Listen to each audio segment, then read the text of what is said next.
ভোরের আলো তখনও ঠিকমতো ছড়ায়নি। গ্রামটা কুয়াশায় মোড়া। সেই কুয়াশা ভেদ করে দূর থেকে ভেসে আসে একটা না হাঁক। হাঁড়ি কড়াই লাগবে? নতুন কড়াই, মজবুত হাঁড়ি। কই, হাঁড়ি কড়াই লাগবে, হাঁড়ি। সেই হাঁকের সঙ্গে একটানা টং টং শব্দ, ধাতব বাসনের ঢোকাঢুকি।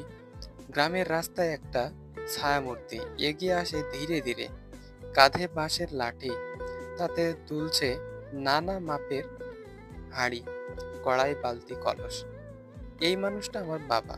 তিনি ছিলেন ফেরিওয়ালা। গায়ে গায়ে ঘুরে হাঁড়ি কড়াই বিক্রি করতেন। মানুষ তাকে রহিম দেওয়ালা বলে চিনতো, আর আমি চিনতাম পৃথিবীর সবচেয়ে শক্তিশালী মানুষ হিসেবে।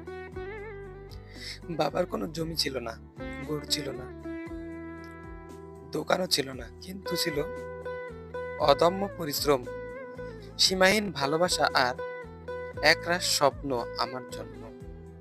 সকালে বাড়ি থেকে বেরিয়ে যেতেন তিনি, ঝোলা হাতে, পায়ে ছেঁড়া স্যান্ডেল, মুখে হাত।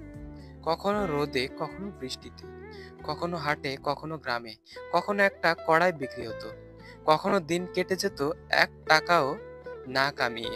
তবু ফিরে আসতেন মুখ হাসি নিয়ে।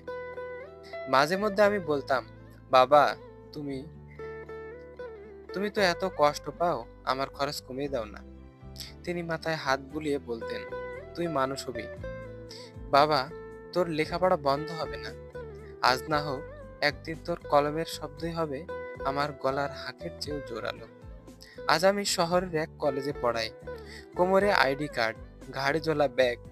ক্লাসে ঢোকার আগে আয়নার নিচের মুখটা দেখি, কিন্তু কানে কখনো বাজে সেই পুরনো হাঁক, হাঁড়ি কড়াই লাগবে গো, হাঁড়ি।